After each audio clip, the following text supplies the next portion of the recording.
Okay, good morning. Today we are going to discuss the different type of storage devices and how the database is stored in those secondary storage devices. At this point in time, we are going to discuss disk storage, basic file structures and hashing.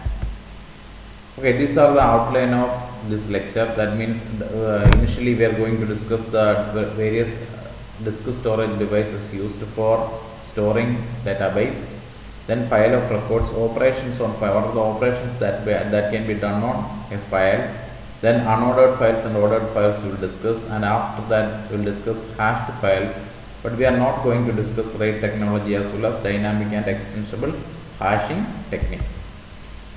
Now we are going to discuss what are the disk storage devices that are available today. In every PC there is a hard disk. Actually, hard disk is you know that hard disk is it's actually a magnetic medium for storing data. Preferred secondary storage device for higher storage capacity at low cost. Data stored as magnetized areas on magnetic disk surfaces. A disk pack contains several magnetic disks connected to a rotating spindle. Disks are divided into concentric circular tracks on each disk surface. Track capacities vary typically from 4 to 50 kilobytes or more. A track is divided into smaller blocks or sectors. A track is divided into smaller blocks or sectors because it usually contains a large amount of information. A division of a track into sectors is hard-coded on the disk surface and cannot be changed. One type of sector organization calls a portion of a track that subtends a fixed angle at the center as a sector. A track is divided into blocks.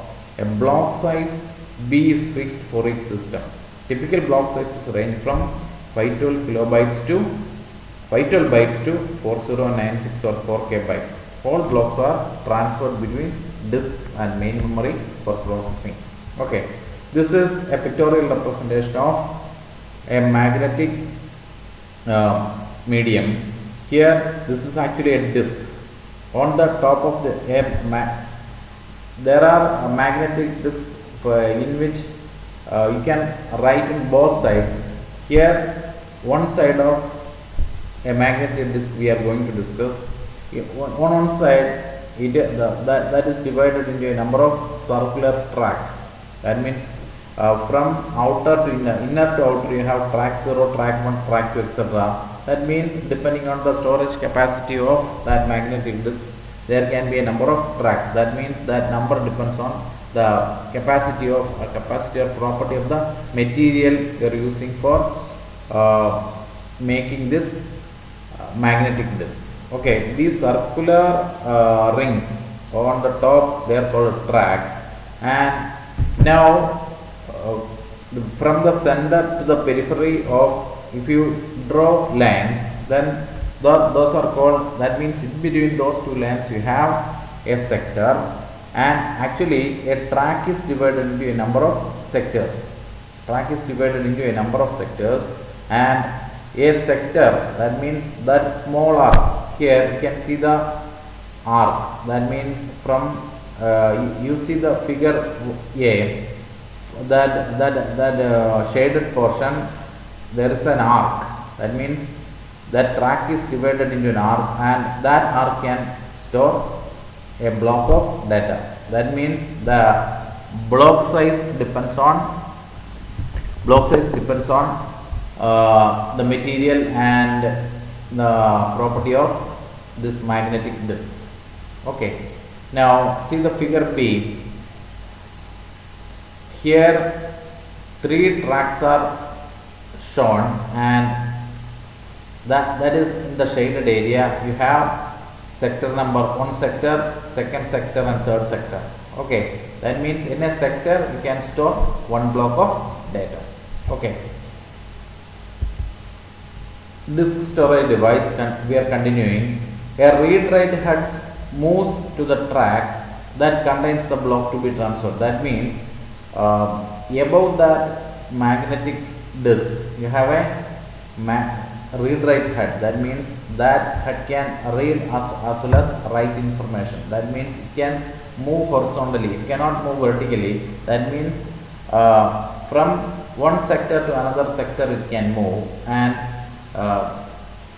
disk rotation moves the block under the read write head for reading and writing. That means all these disks are in a spindle, and that spindle can be rotated. That spindle can be rotated, and if you want to read one sector, then what you can do is you can move your read write head to that track and the sector. That means rotate your motor so that the block or the sector corresponding to the block you are going to read, that is under the magnetic head. Okay, in that way you can read as well as write information. Physical disk block address consists of, that means suppose that if you want to retrieve data, or suppose that if you want to store some information to the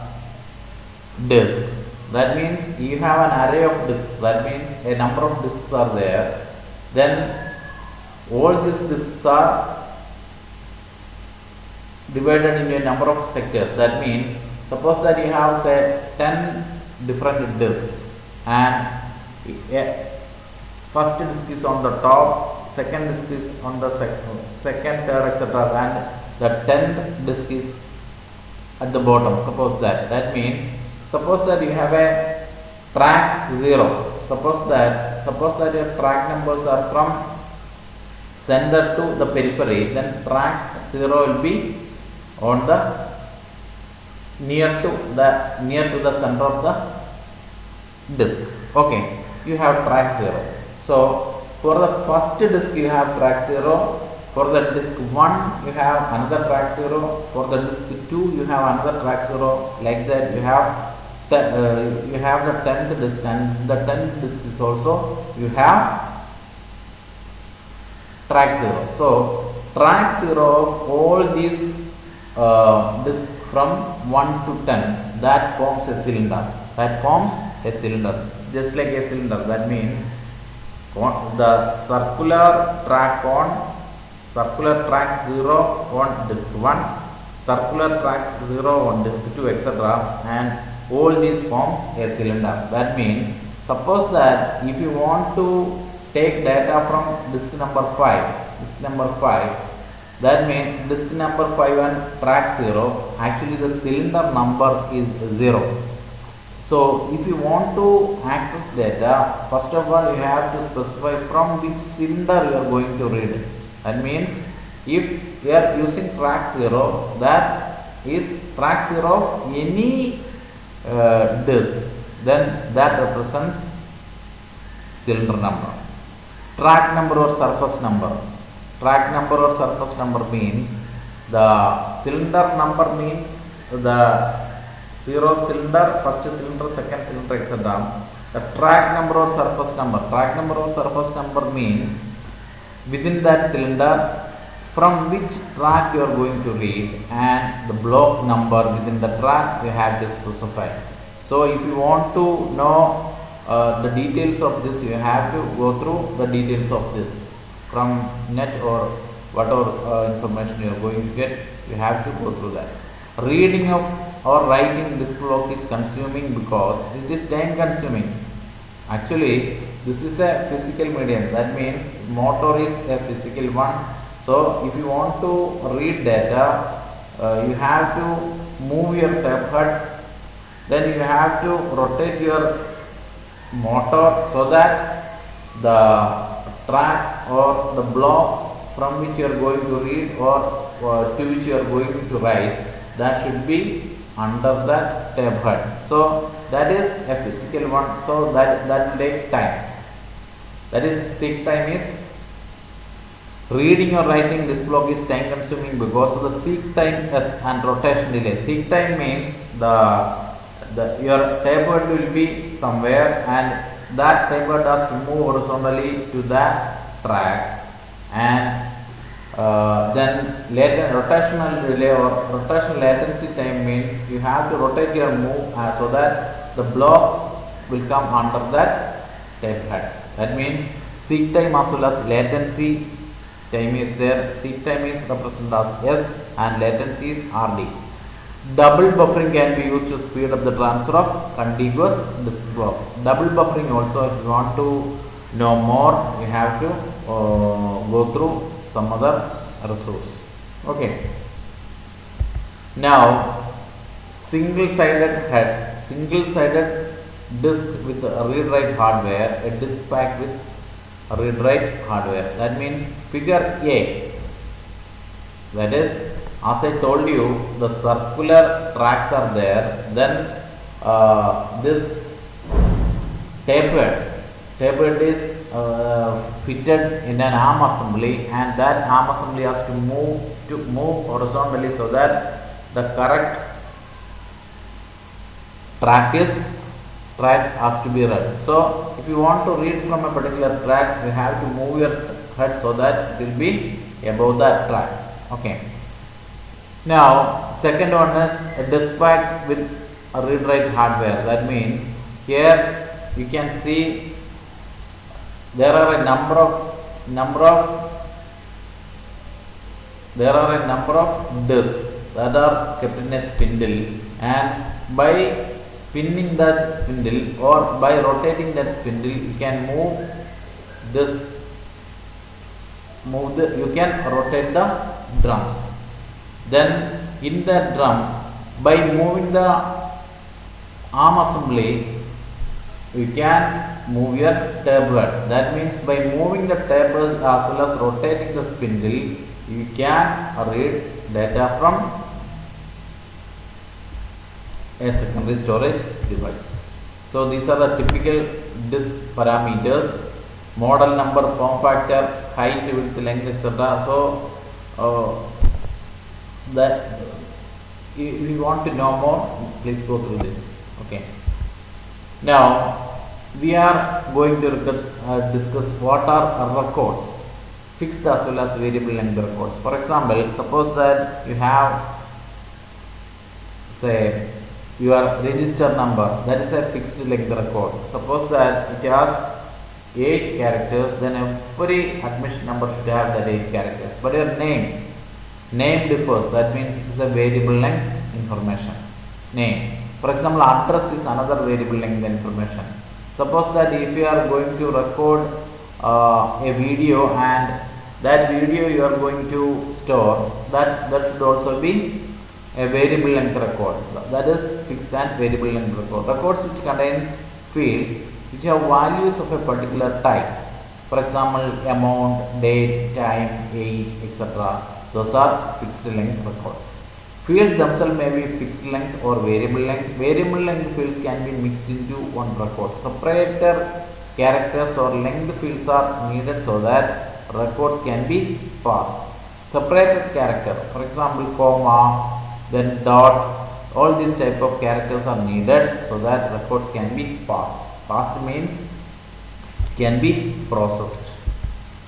Then blocking. Blocking means if you want to store a particular information in a block, that is called blocking. It is not blockade. Blocking means if you we have a block.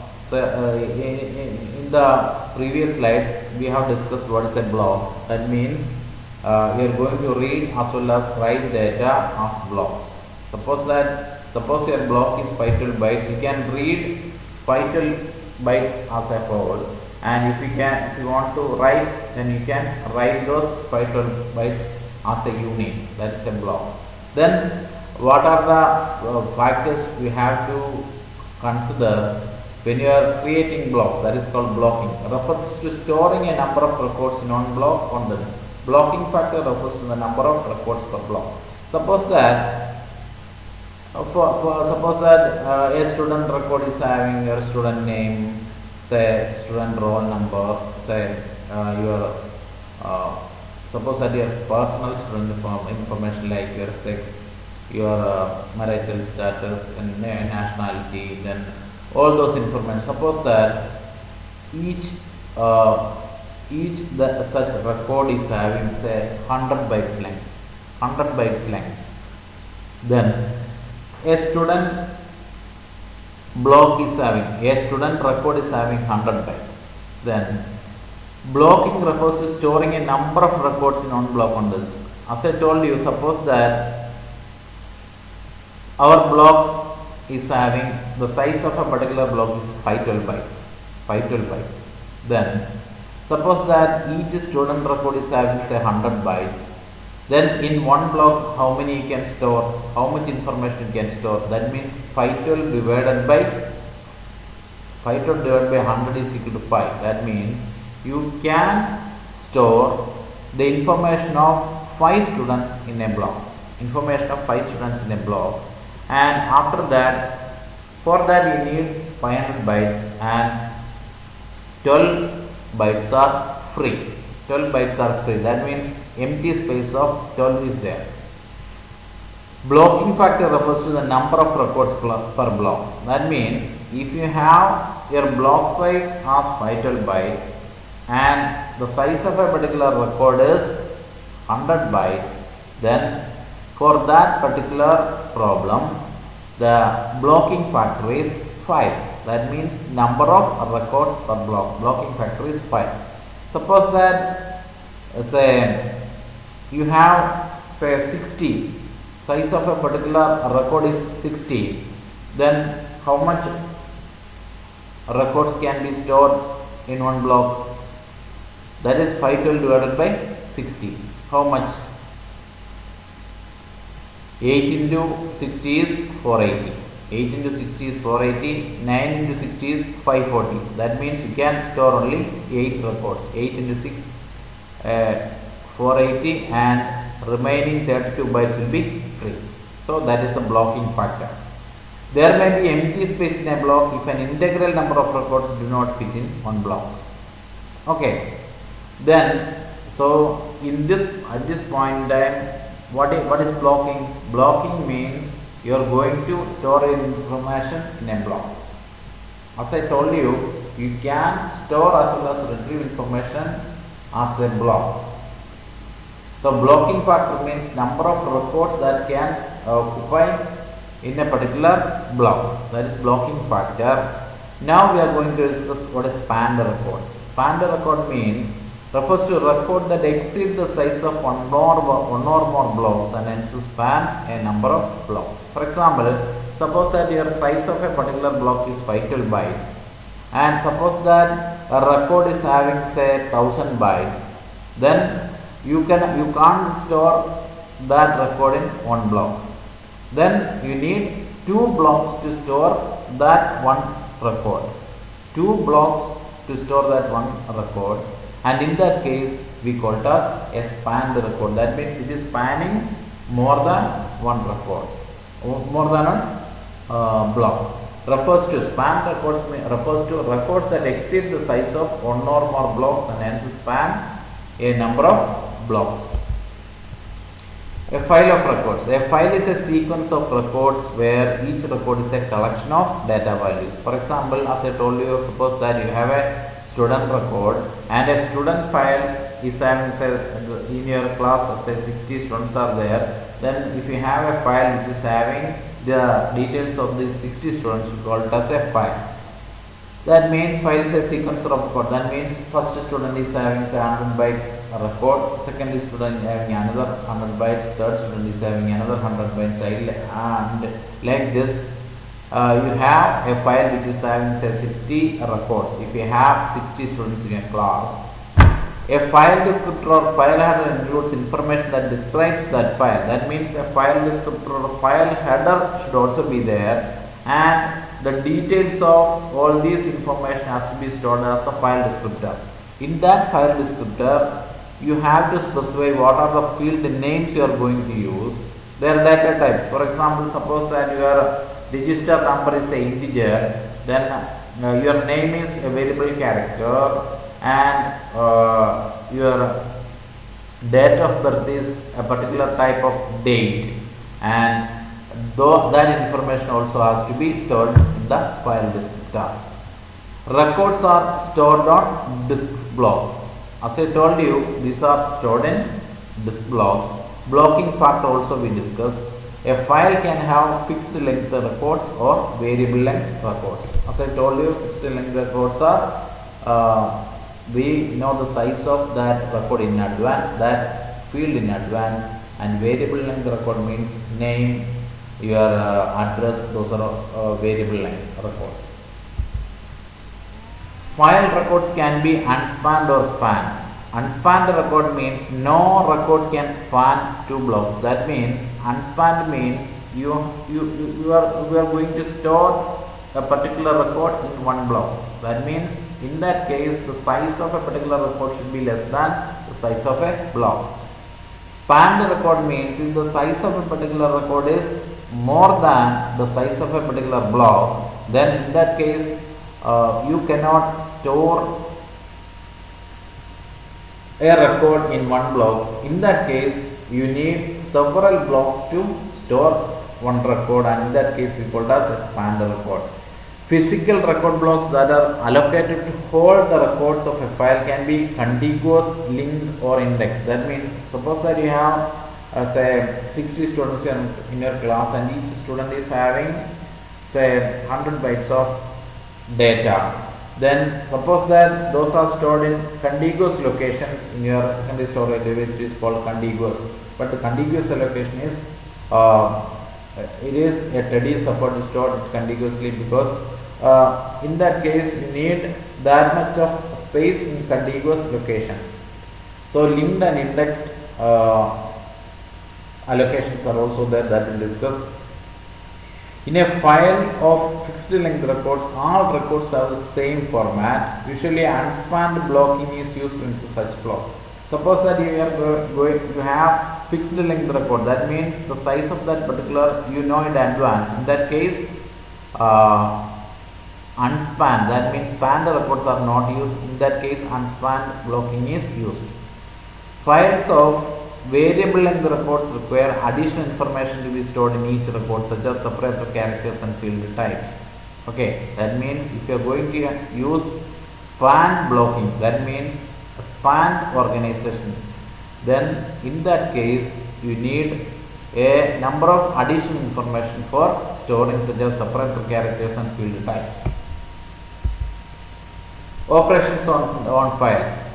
Typical file operations include open. If you want to do something on a file, first of all you have to open that. In your C class and in your earlier programming language classes, you might have studied the different operations on files like the read, write, etc. For reading or writing a file, or if you want to update a file or something like that. So for doing that you have to open that file. Open means readies the file for access and associates a pointer that will refer to a current file record at each point in time. Find means searches for the first file record that contains certain condition and makes it the current file record. That means finding. Find next means searches the next file record. Reading means read the current file record in the program variable. Insertion means insert a new record into that file. Delete means you are going to delete a particular record from that file. Modify means if you want to change the contents of a particular record. Then close means after using this you have to close that file. Reorganize the file record. For example, the records marked delete are physically removed from the file, or a new organization of the file is created. Read order. Read the file blocks in order as a specified field of the file. At this point in time, you should focus on open, read, write, modify and close. Okay. Unordered file means, suppose that files are not ordered, that means it also called a heap or a pile file. Suppose that if you have a number of books and you are going to there is no organization, organized bookkeeping. In that case you are going to store that in your showcase and there is no ordering. In that case and such an organization is called a heap file or file. New records are inserted at the end of the file. That means if you are purchasing a new book, you are going to insert at the end of the if you are a rack, end of the rack. That means no ordering or something like that. So if you want to retrieve a particular book, you have to start from the first book and then search the entire library. That means if you have a first library, you have to search the entire library for retrieving that file. Okay, just like that, in a heap file, you are going to store the records in an unordered fashion. That means every time you are going to insert your new record at the end of the file, and if you want to search for a particular file, record in that file, what you have to do is you have to start from the first record and start searching till the end. Okay.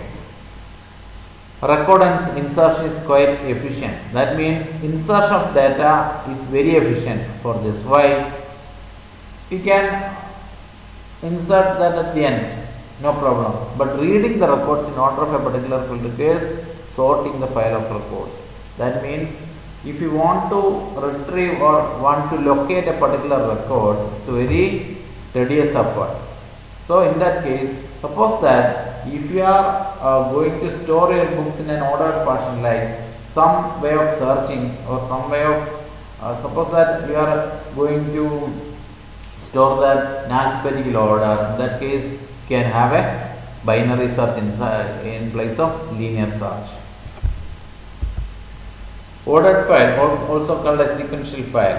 Earlier, unordered file is called a heap file, and this is a sequential file. Records are kept sorted by the values of an ordering field. For example, suppose that in your library, suppose that if you have a number, suppose that for each book you are going to have a number, and suppose that you are going to keep like in an ordered fashion, like it's sorted in terms of your book number. Then suppose that you are 5969, that is it is kept in some rack, and you can take it very easily. Just like that, suppose that you have your student record kept in such a way that it is ordered depending on your admission number, and that can also be retrieved very easily. Insertion is expensive. In your heap files, insertion is very easy because you are going to insert at the end. But here it is already in a sorted fashion. In that case, if you want to insert a particular file, it is very expensive in the sense it's already in a sorted form, and suppose that say there are 100 records, and when you are inserting, suppose that in a sorted fashion it is the 59th record, then you have to find a place there. So you have to move all the that means suppose that your record has to be kept in the 59th place. Now that 59th position is occupied by some other record. From that location you have to move all other records one block to the right. Okay, so in that case insertion is very expensive. It is common to keep a separate unordered overflow file for new records to improve insertion efficiency. So this is what we are going to do. That means insertion. Suppose that if you want to insert a record in a sequential file, you are not going to do that every time there is a new record. In that case, you are going to have an overflow file. Overflow file means suppose that you are going to insert a file, insert a record, and its location, its actual location is in between. That means in between. You are not going to store that there. Instead, you are going to store that in a separate overflow file. Okay.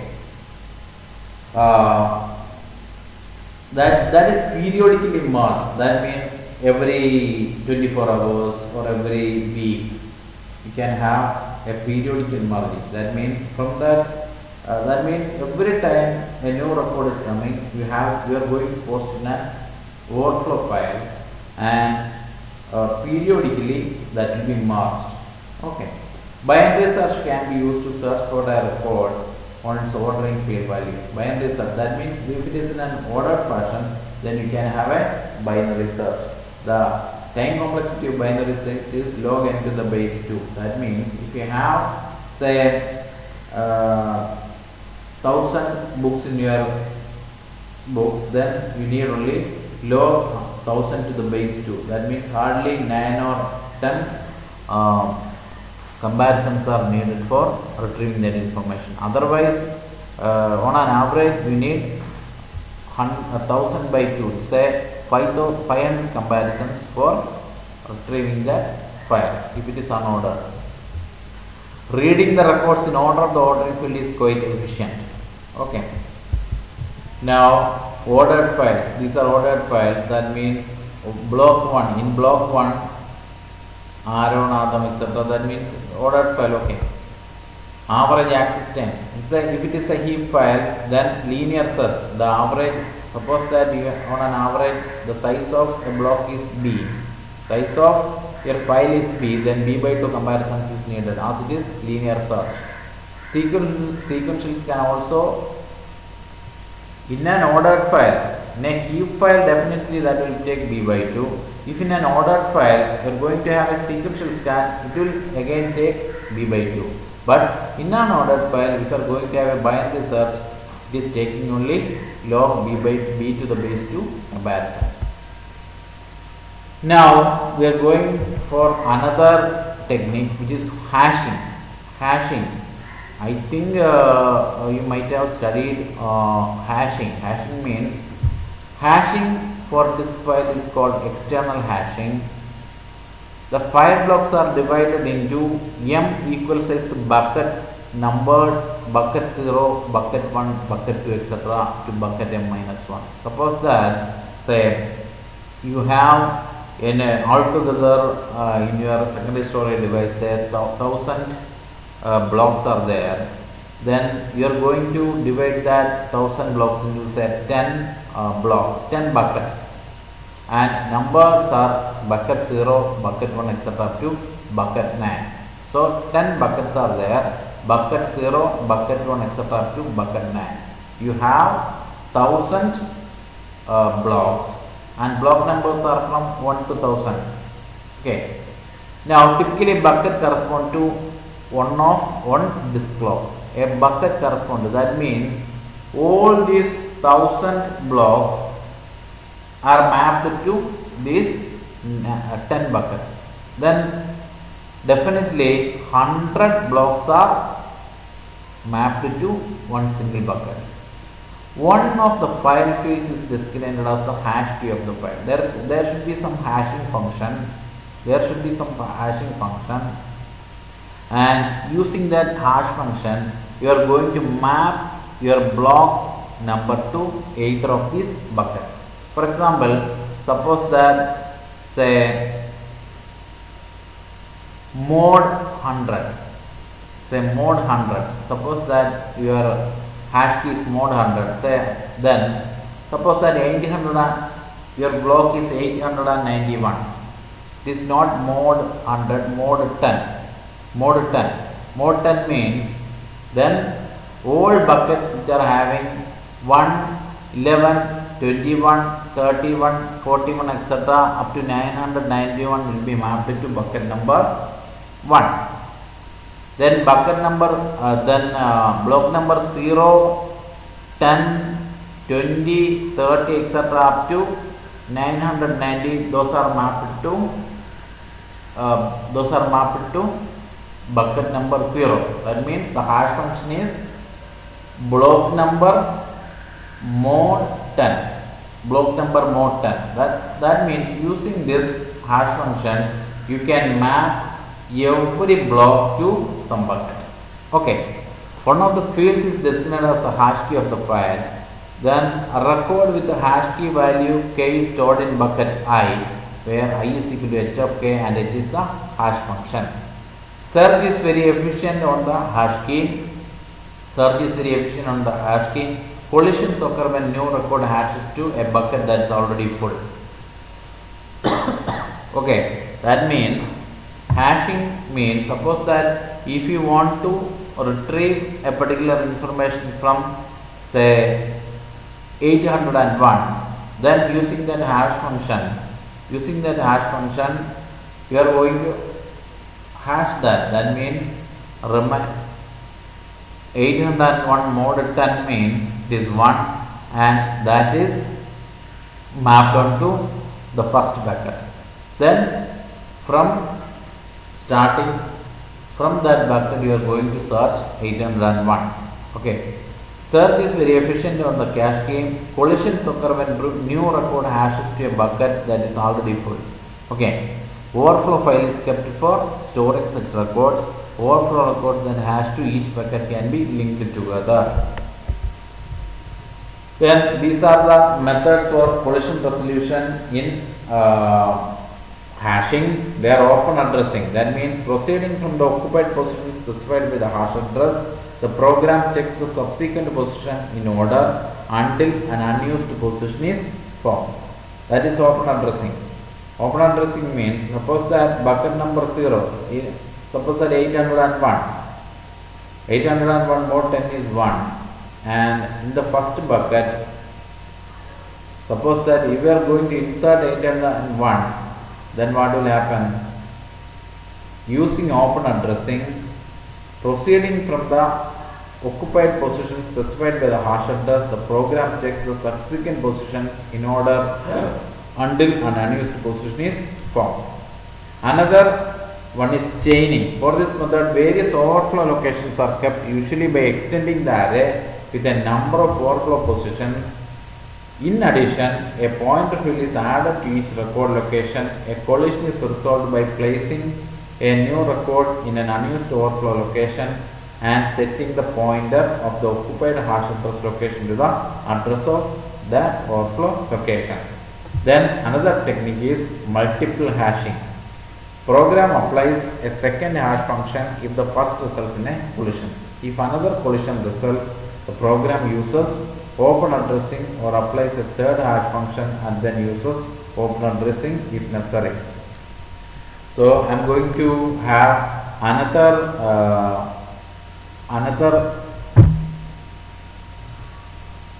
video in which we are going to discuss these open addressing, chaining and multiple hashing. If you want to know the details of that, better go through that. Okay, these are the hashed files. Okay, with this I am concluding this session.